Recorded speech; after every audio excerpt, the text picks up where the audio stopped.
para ilmuwan mendapatkan temuan mengejutkan saat melakukan pemindaian di piramida yang menjadi makam Firaun Tutankhamun. Hasil pemindaian itu menunjukkan adanya dua ruangan yang tak tersentuh selama 3.000 tahun. Menurut Menteri Kepurbakalaan Mesir, Mamdouh El-Damati, ruangan misterius ini diduga berisi material logam ataupun organik. Mamdouh menambahkan, ruangan misterius ini akan dipindai kembali pada akhir bulan ini. Sebab, para peneliti perlu mendapatkan gambaran yang lebih jelas lagi. Penemuan ini setidaknya bisa menjadi petunjuk baru bagi masa-masa kuno di Mesir yang penuh gejolak, dan sejumlah peneliti berspekulasi ruangan itu menjadi makam Ratu Nefertiti, istri dari ayah Firaun Tutankhamun. Sementara itu, Mamdouh juga memperkirakan bahwa ruangan tersebut merupakan makam anggota keluarga dari Firaun Tutankhamun. Meski demikian, dia tidak berspekulasi apakah ruangan itu makam dari Nefertiti. Di akhir 80-an, Perancis meminta Mesir untuk mengirimkan mumi Firaun untuk dilakukan serangkaian eksperimen dan penelitian. Akhirnya mumi penguasa Mesir terkenal tersebut akhirnya tiba di Perancis. Mumi itu kemudian dipindahkan ke ruangan khusus di Monument Center. Para arkeolog, ahli bedah dan ahli anatomi mulai melakukan studi tentang mumi ini dalam upaya untuk menyelidiki misteri Firaun. Dokter bedah senior dan ilmuwan yang bertanggung jawab atas studi tentang mumi Firaun adalah Profesor Maurice Bucaille. Sementara proses restorasi mumi berjalan, Maurice Bucaille sibuk dengan pikirannya. Dia mencoba untuk menemukan bagaimana Firaun ini meninggal. Saat larut malam, ia menemukan penyebabnya. Sisa-sisa garam yang terjebak dalam tubuh mumi itu adalah bukti bahwa ia meninggal karena tenggelam dan mayatnya segera diangkat dari laut. Terlihat jelas juga bahwa para pendeta Mesir kuno buru-buru mengawetkan tubuh Firaun tersebut. Tapi Maurice bingung dengan sebuah pertanyaan. Bagaimana tubuh ini, dengan mengesampingkan tubuh mumi lainnya dari Mesir kuno, tetap utuh hingga sekarang meskipun tubuhnya pernah tenggelam di laut? Maurice sibuk memikirkan hal tersebut ketika seorang koleganya mengatakan tidak usah terlalu dipikirkan karena dalam Islam disebutkan bahwa Firaun ini memang tenggelam. Pada awalnya, dia sangat tidak yakin dan menolak pernyataan tersebut. Dia mengatakan penemuan seperti itu hanya bisa diketahui melalui peralatan komputer canggih dan modern.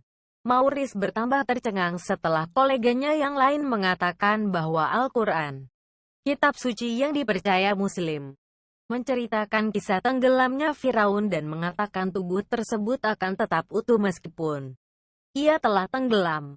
Maurice bertambah terkejut dan terus bertanya-tanya, dari mana kitab suci umat Islam ini mendapatkan data?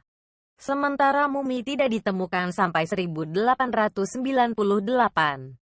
Selain itu Al-Quran juga baru diturunkan kepada umat Islam selama lebih dari 1.400 tahun setelah peristiwa tenggelamnya Firaun. Mengingat juga sampai beberapa dekade lalu seluruh umat manusia, termasuk Muslim, tidak tahu bahwa orang Mesir kuno mengawetkan Firaun mereka. Maurice Bucaille terjaga sepanjang malam menatap tubuh Firaun, berpikir mendalam soal kitab Al-Quran yang secara eksplisit mengatakan bahwa tubuh ini akan utuh setelah tenggelam.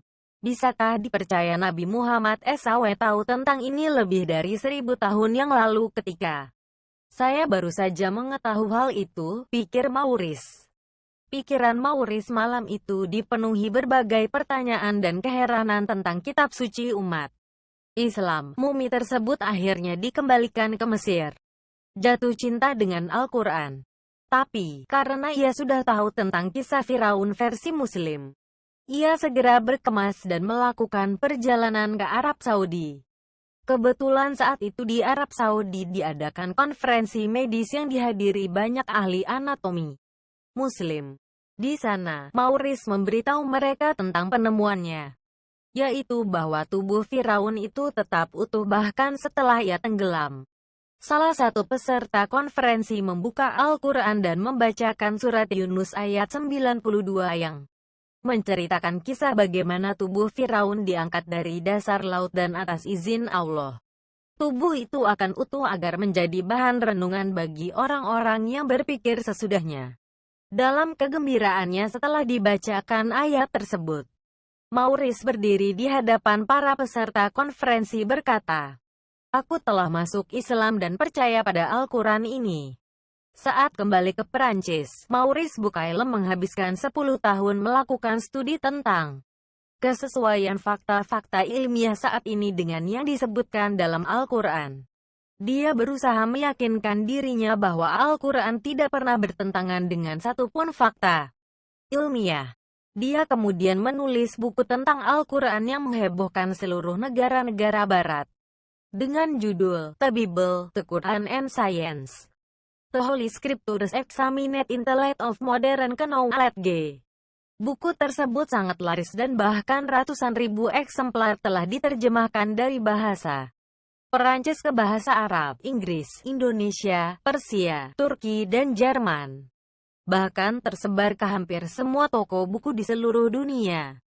Sisi ilmiah dari Al-Quran telah mengejutkan saya sejak awal. Karena pikiran saya belum pernah melihat begitu banyak kajian ilmu pengetahuan yang disuguhkan secara akurat. Itu semacam cermin bagi ilmu pengetahuan yang sudah ditulis dalam buku-buku ilmiah selama ini, padahal ilmu tersebut sudah ada lebih dari 13 abad yang lalu. Sepenggal